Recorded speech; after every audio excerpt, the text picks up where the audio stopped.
वालेकुम दोस्तों, आपके अपने चैनल प्योर देसी टिप्स में हम आपको खुश आमदीद कहते हैं। मैं हूं आपका होस्ट हकीम मोहम्मद जावेद। मेरी तमाम नए आने वाले दोस्तों से गुजारिश है कि चैनल को सब्सक्राइब कर लें और साथ ही खड़े बेल आइकन को दबाना हरगिज़ न भूलें ताकि आने वाली हर वीडियो का नोटिफिकेशन आप लोगों को मिल सके।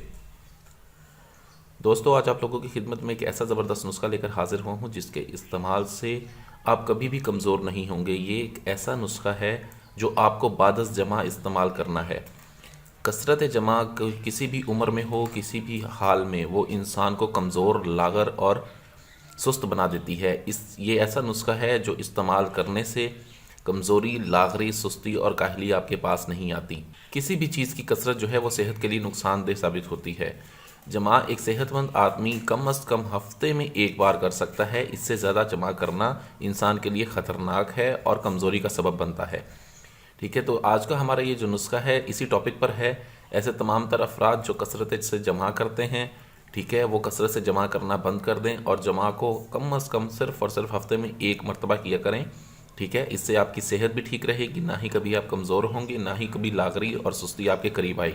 आज का हमारा नुस्खा जो है वो इसी सिलसिले की कड़ी है। ऐसे तमाम तर अफराद जो जमा करते हैं, अगर वो जमा के बाद इस नुस्खे को इस्तेमाल करना शुरू कर दें तो उन्हें कभी भी कमज़ोरी महसूस नहीं होगी। बहुत ही आसान, बहुत ही सस्ता और फ़कीरी सा नुस्खा है।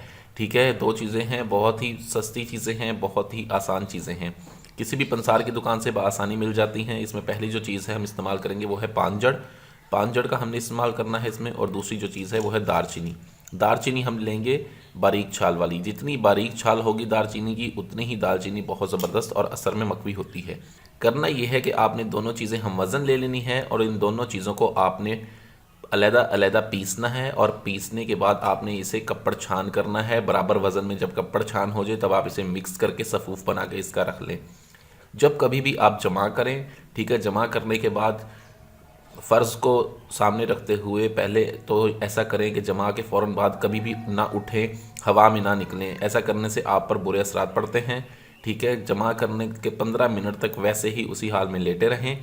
ठीक है, उसके बाद आप उठ के रूम के टेम्परेचर में थोड़ी देर अपने आप को सेट करें, अपने टेम्परेचर को रूम के टेम्परेचर के मुताबिक लाएं। ठीक है, उसके बाद आप गुस्ल करते हैं तो बहुत अच्छा है। ये फ़र्ज़ है जमा के जितना जल्दी हो सके गुस्ल करना चाहिए इंसान को। ठीक है, लेकिन अगर आप गुस्ल नहीं करते तो आप वज़ू करें या कुल्ली करें। उसके बाद आप 1.5 पाव दूध लें, नीम गर्म 1.5 पाव दूध के साथ 1 चम्मच चाय वाली इस सफ़ूफ की इस्तेमाल करने, सिर्फ बादस जमा। ये आपको कभी भी कमज़ोर नहीं होने देता। बहुत ही आला फ़कीरी नुस्खा है। वीडियो अच्छी लगी हो तो इसे लाइक, शेयर और कमेंट ज़रूर करें। मुझे अगली वीडियो तक के लिए इजाज़त दें। अपनी सेहत का बहुत ख्याल रखें। शुक्रिया। अल्लाह हाफ़िज़।